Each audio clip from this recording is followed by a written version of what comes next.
Fala galera, mais uma vez eu, Alexandre Magalhães, na resenha com Magalhães, para falar dos times do futebol brasileiro, dos campeonatos que estão em curso. Brasileirão 2024, 16ª rodada. E acabando o calvário de muitos times, né? Que tiveram muitos jogadores convocados para a Copa América, muitos jogadores machucados, e aí, pelo país inteiro, tivemos times com esses problemas, uns afetados mais, outros afetados menos, mas a Copa América aqui no Brasil, a Copa não ter parado na Copa América, atrapalhou bastante alguns times. A maioria, minoria, não sei, mas atrapalhou bastante. Tivemos aí 31, 32 jogadores convocados, né? Obviamente, os times que tiveram mais jogadores convocados sentiram um pouco mais, mas conseguiram ali alguns, né, que tiveram muitos jogadores convocados, dentro de até de uma certa surpresa, né, conseguir se safar desse período de pedras.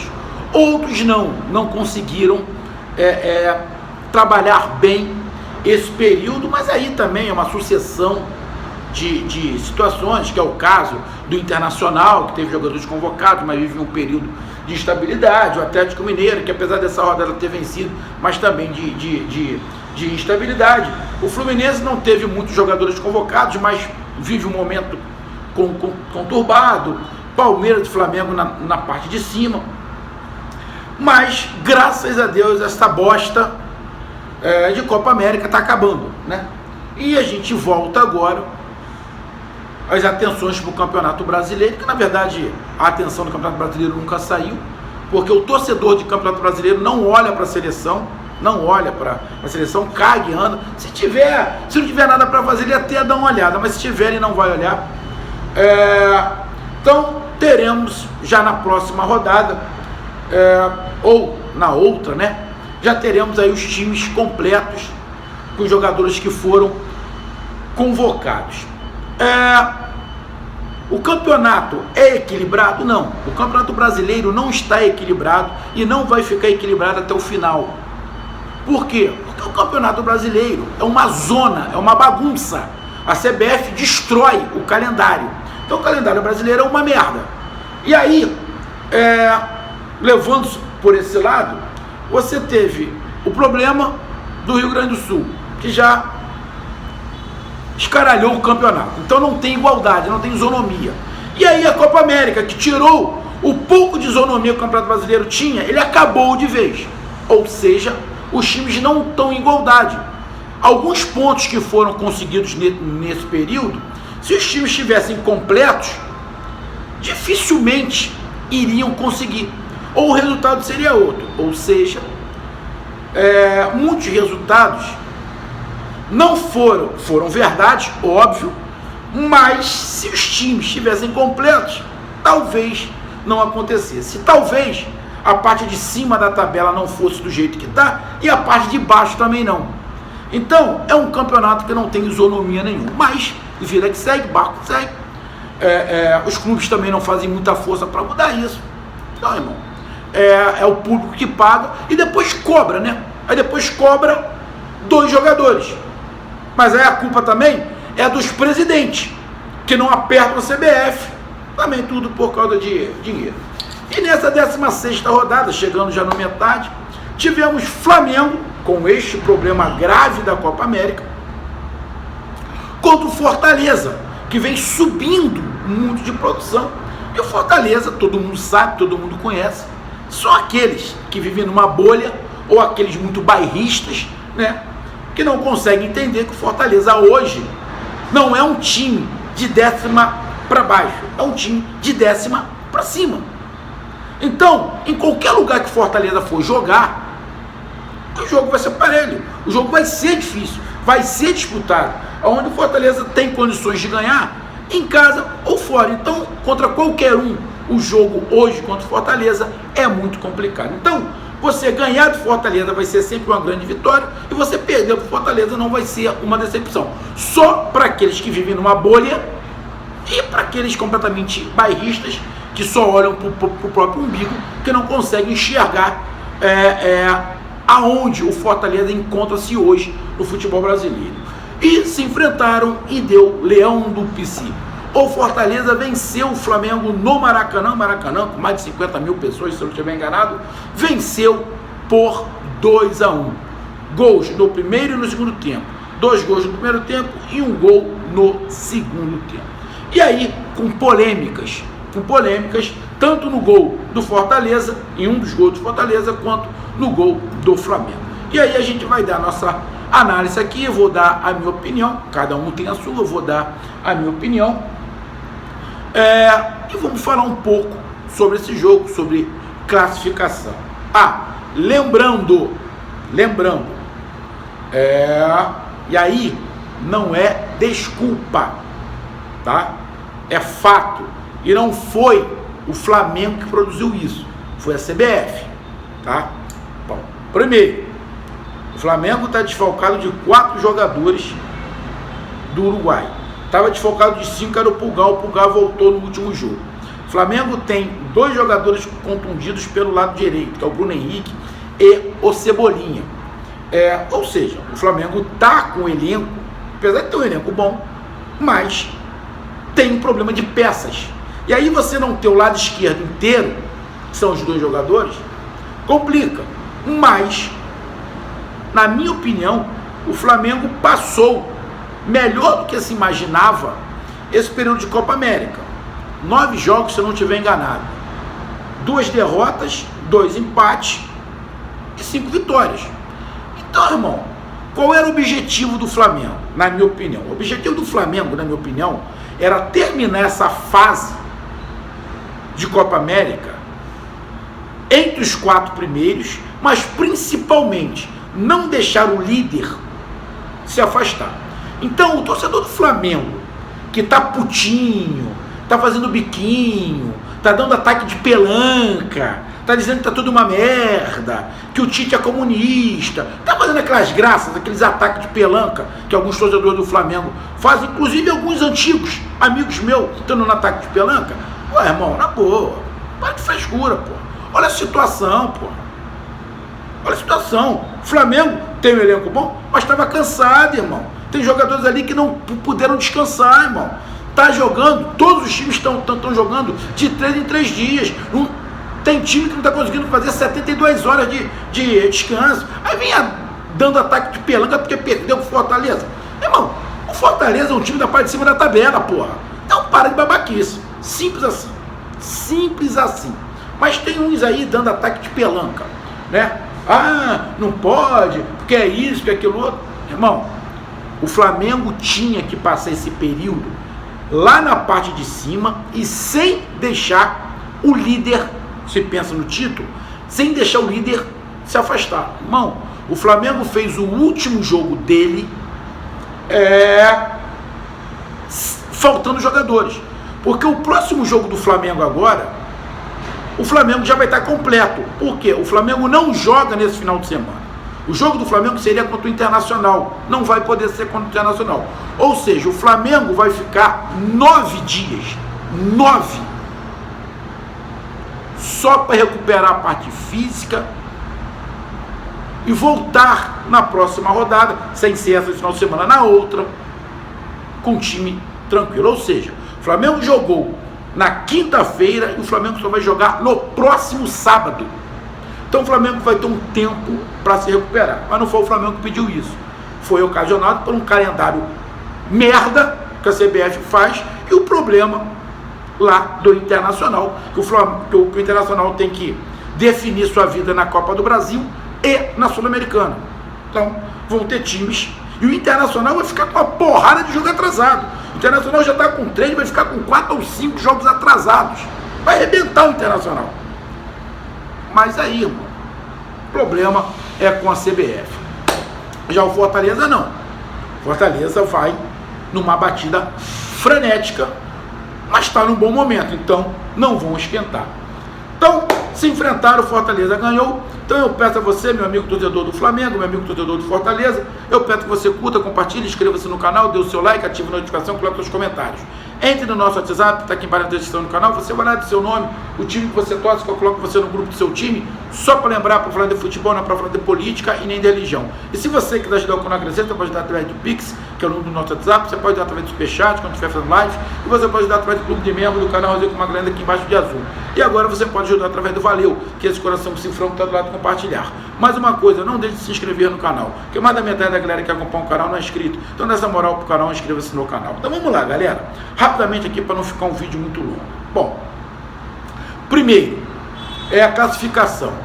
Flamengo sai da primeira colocação e termina na terceira colocação. O Flamengo está com 31 pontos, o líder é o Botafogo com 33 e o Palmeiras é o segundo colocado também com 33. O Flamengo é o terceiro. Ou seja, o Flamengo terminou a sua fase de pedra a 2 pontos do líder. Irmão, na minha opinião, perfeito. Perfeito. Muita gente achou que seria pior, que o Flamengo não estaria nem entre os 4. Então, irmão, perfeito, na minha opinião, falando sentido. Quem estiver reclamando, irmão, não entende porra nenhuma de Campeonato Brasileiro e é um mimizento, um nutelice, independente de ser novo ou velho. Bom, o Fortaleza, que começou derrapando, começou a subir e agora está na 7ª colocação. É o 7º colocado, ultrapassou inclusive o Atlético Paranaense, né? Tem um jogo a menos, como o Cruzeiro, que está na frente, também tem um jogo a menos, mas cumprindo aí esses jogos, quem sabe o Fortaleza entra no G6. Mas o Fortaleza vem numa crescente, já é o 7º colocado.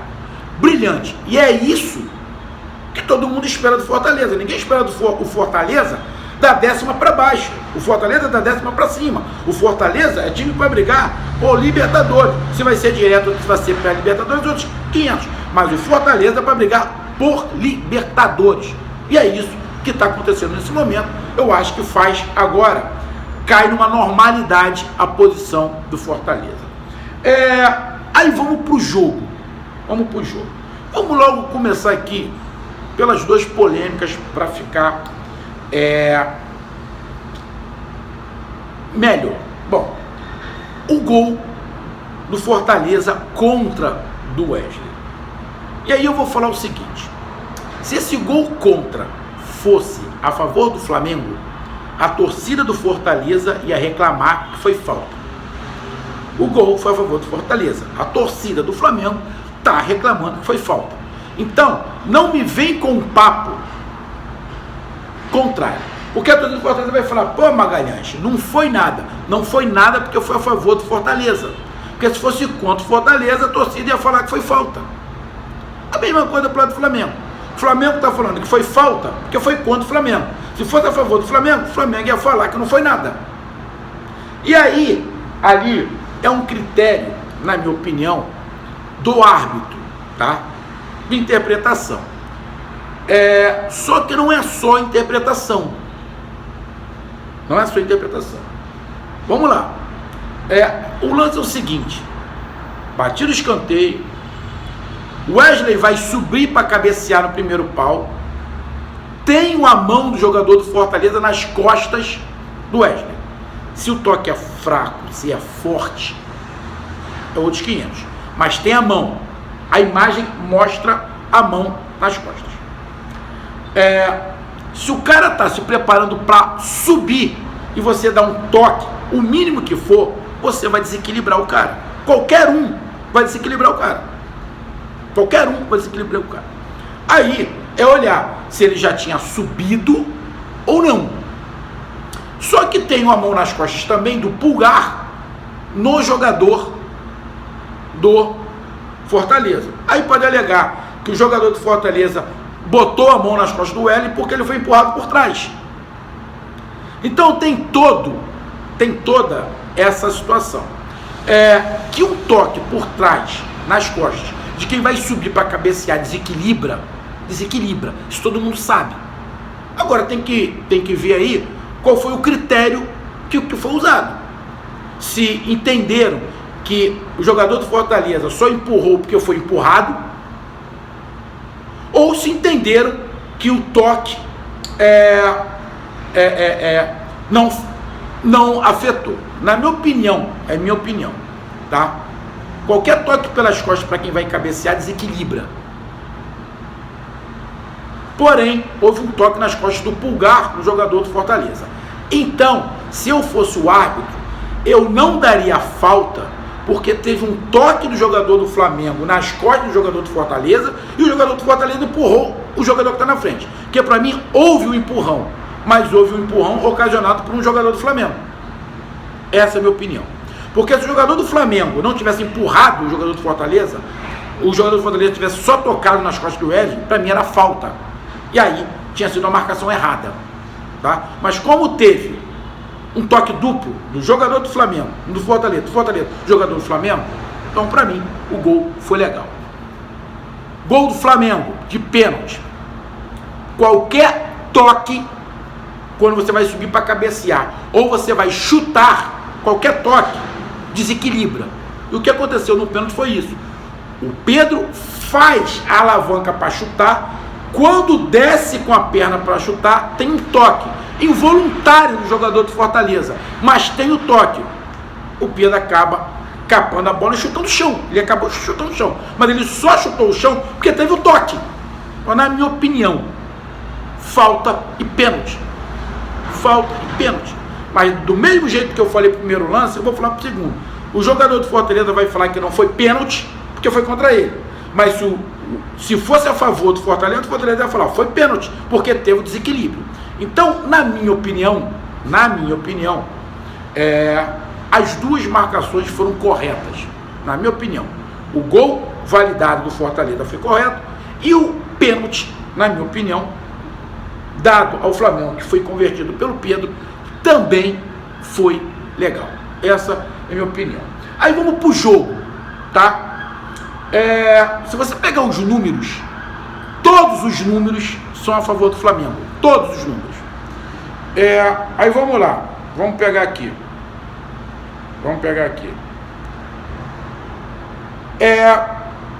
O Flamengo teve quase 70% de posse de bola. O Flamengo teve 20 tentativas ao gol. O Flamengo deu 8 chutes em direção ao gol. 8. Fortaleza 2. O Flamengo deu 9 chutes para fora. Fortaleza 4. Bolas bloqueadas, 3 a favor do Flamengo e 1 do Fortaleza. Defesas do goleiro. O goleiro do Flamengo não fez nenhuma defesa. Fortaleza 7. Ou seja, quem mais atacou, obviamente, foi o Flamengo. Mas como é que o Fortaleza ganhou? Bom, no primeiro tempo, o Fortaleza só deu um chute, que foi do Breno Lopes para fora, porque o gol foi contra. O Fortaleza só deu um chute no primeiro tempo. Faz o gol no início, consegue ali alguns contra-ataques com o Breno Lopes pelo lado esquerdo, mas chute só deu um, e depois só se defendeu. Ou seja, o Fortaleza faz o gol e recua todo, só se defende. E aí o Flamengo vai melhorando, o Flamengo dá espaço aonde estava o Wesley. O Flamengo vai melhorando, começa a pressionar, e aí fica um inferno. O Fortaleza chutando para tudo quanto é lado e tomando pressão o tempo inteiro. O gol estava maduro, o Flamengo meteu uma bola na trave, o goleiro começou a fazer defesa, até que tem um pênalti, o Flamengo empata. Justo, porque o Fortaleza fez o gol e não fez mais nada, só se defendeu, ou tentou se defender o tempo inteiro. Tentou um ou outro contra-ataque, depois parou de contra-atacar, até o Breno Lopes e o Pikachu estavam os dois lá atrás só se defendendo, ou seja, o Fortaleza não conseguia nem contra-atacar. Então, no primeiro tempo, o Fortaleza ganha um gol contra, dá um chute e não faz mais nada, tenta só se defender. E o Flamengo vai para cima, tenta, bote bola na trave, e chute para lá, e chute para cá, o goleiro defende aqui, defende ali, e aí o Flamengo consegue um empate, e justo terminar empate no primeiro tempo. Vai para o segundo tempo. O Vojvoda é um cara muito inteligente, um dos melhores treinadores do Brasil. Ele sabe o que aconteceu com o Flamengo no jogo contra o Cuiabá. O que aconteceu com o Flamengo no jogo contra o Cuiabá? Duas coisas. Primeiro, a dupla Alan e Pulgar não se entenderam no jogo contra o Cuiabá. O Flamengo melhorou quando ele tirou o Alan e só deixou o Pulgar de primeiro homem. Aí o Flamengo cresceu e acabou empatando com o Cuiabá no segundo tempo. essa dupla do Flamengo não está se entendendo. Eles não estão se entendendo. De vez em quando está subindo os dois. Foi o que aconteceu no gol do Fortaleza. Subiu os dois e depois estavam os dois correndo atrás dos atacantes do Fortaleza. Ou seja, erro de posicionamento dos dois. E a outra coisa, o Vojvoda sabe que o Flamengo está com problema físico. Por quê? Não tem um banco de reservas que você possa mudar o jogo. O Tite está usando os mesmos jogadores nessa batida, está trocando um ou outro. O time contra o Cuiabá pregou e contra o Fortaleza também deu uma cansada no segundo tempo. Porém, no início do segundo tempo, o Flamengo tomou gol porque o Fortaleza foi superior. 15 minutos do segundo tempo, 20 minutos do segundo tempo, ou melhor, até sair o gol, o Fortaleza foi superior. O Vojvoda percebeu que o Alan e o Pulgar não estavam conseguindo sair jogando. Os dois não estavam numa noite legal. Também percebeu que o Luiz Araújo não estava bem no jogo. E o Flamengo tinha um garoto, Matheus Gonçalves, que estava jogando muita bola. Mas o outro lado não estava legal, que era o Luiz Araújo. Então ele prendeu o Luiz Araújo, prendeu o Matheus Gonçalves, só que o Matheus Gonçalves estava caindo por meio, jogou muito bem o garoto é muito promissor, mas os dois volantes do Flamengo que tem que sair a bola não estavam sendo bem. Ele percebeu que o Gerson estava tendo que voltar para sair essa bola. Ou seja, ele sabia que o time do Flamengo ia cansar. E aí, quem começou a sair e dar bicão, tentando bola longa, foi o Davi Luiz. Então o Vojvoda percebeu que o Flamengo estava com dificuldades para sair. E se o Gerson tivesse que voltar para sair essa bola, ia ter muito menos gente no meio campo e no ataque. O Vojvoda malandro, vou dar uma pressão no Flamengo. Deu uma pressão, o Fortaleza foi superior, o Flamengo bateu cabeça, não conseguiu sair, e o gol do Fortaleza foi amadurecendo, e o gol sai numa falha, que os dois volantes sobem, uma bola muito bem enfiada, uma jogada muito bem tramada, sai o gol do Fortaleza justo. Ou seja, o Fortaleza, quando faz o gol no segundo tempo, foi um gol justo, porque o Fortaleza era melhor e ponto. A partir dali, o Flamengo faz substituições, né? Tira o ar, já tomado cartão amarelo. O Flamengo melhora, equilibra o jogo. Só que aí tinha outras duas situações. Alguns jogadores do Flamengo já estavam cansados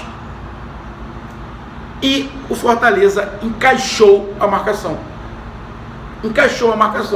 Viu quem é que estava causando perigo, encaixou a marcação, fez algumas marcações quase que individuais e neutralizou o Flamengo. O Flamengo criou algumas oportunidades, o Flamengo teve um gol anulado, o gol do Gabigol foi anulado. Ali muitos estão reclamando do tempo da bola, que o frame foi para trás, não vou discutir isso aqui, mas foi anulado, que na imagem que apareceu, o Gabriel Barbosa estava na frente, entrou com muita vontade, o Gabriel Barbosa, mas o Flamengo estava muito mais na empurrança, na força, do que na qualidade. O Flamengo estava tendo essa dificuldade para entrar dentro da área, então botou o Carlinhos, que é alto, para justamente fazer esse chuveirinho, botou alguns atacantes, entrou com o Léo Ortiz, mas não de volante, mas mais de zagueiro, tirou o Bruno. Ou seja, o Tite tentou, até fez o gol, mas como eu falei, foi o gol impedido. E aí o Fortaleza conseguiu segurar. E aí juntou a falta de criatividade que o Flamengo estava tendo para girar a bola, mas a marcação do Fortaleza que estava encaixada. Placar final, 2-1 Fortaleza, vitória do Fortaleza. Se fosse empate, era injusto? Não, se fosse empate, não era injusto. O Fortaleza atacou menos? Atacou. Chutou menos. Mas foi mais preciso. O Fortaleza atacou no ponto fraco do Flamengo. É por isso que existe o treinador. E o Flamengo sofreu? O Flamengo sofreu. Porque toma um gol logo no início, tem que correr atrás. Não pode fazer muitas mudanças. Tem muito garoto no banco, tem um time já cansado, isso tudo afeta, e aí não é desculpa, é fato. Então, a vitória do Leão do Pici em cima do Flamengo é justa, porque o Fortaleza foi inteligente de aproveitar o momento que o Flamengo está, as situações que o Flamengo está passando, e levou vantagem. Isso acontece. Tem dia que o Flamengo chuta 10 bolas, entram 5. No jogo contra o Vasco, o Flamengo chutou 8, 9 bolas em direção ao gol, entrou 6, porra. Poderia ter acontecido a mesma coisa, só que não aconteceu. É do futebol. E aí, o que muda? Porra nenhuma. O Flamengo está a 2 pontos do líder, vai continuar brigando. Vai continuar brigando pela liderança. E o Fortaleza soma 3 pontos, está ali na 7ª, e vai continuar lutando. Para o campeonato, o que muda? Na minha opinião, nada. Nada. Agora, que faz diferença você não ter 6, 7 jogadores. Se o Flamengo tem hoje De La Cruz, Arrascaeta, você poderia começar com eles ou entrar com eles no segundo tempo. É muito diferente você entrar com De La Cruz do que entrar com o Gabigol. É muito diferente você entrar com o Matheus Gonçalves ou com o Carlinhos do que com Arrascaeta. É diferente. É ou não é? Lógico que é. E aí eu vou dar um exemplo, só para a torcida do Fortaleza, que me acompanha há muito tempo, não ficar falando, Magalhães, tu tá querendo defender. Não. Você imagina o Fortaleza que gosta de gerar o elenco. Você imagina que o Fortaleza perca 7, 8 jogadores. E aí o Vojvoda não pode mais fazer essa mexida que o Vojvoda gosta. Ele vai ter que ficar jogando com a maioria dos jogadores 9 rodadas. O que vai acontecer? A maioria desses jogadores vão cansar. E aí quando ele tiver que mudar, ele não vai mudar do jeito que ele quer. Ele vai ter que botar algumas peças que não é a primeira opção dele. O que vai cair? O que vai acontecer? O time vai cair, pô. Normal. Agora, o Flamengo é descansar. O Flamengo tem 9 dias. Vai descansar. Vai esperar a rapaziada chegar da seleção do Uruguai. Descansar as pernas. Revigorar aí a parte física. E continuar na briga pelo título. O Flamengo só está a 2 pontos do líder, e Fortaleza já está beirolando ali a Libertadores, está ali acho que a 1 ponto só de entrar na zona de classificação para a Libertadores. Vida que segue. É esse o Campeonato Brasileiro, ó. Equilibradaço. Tá aí a minha análise, um grande abraço, até mais, valeu, tamo junto, fui, um abraço, tchau.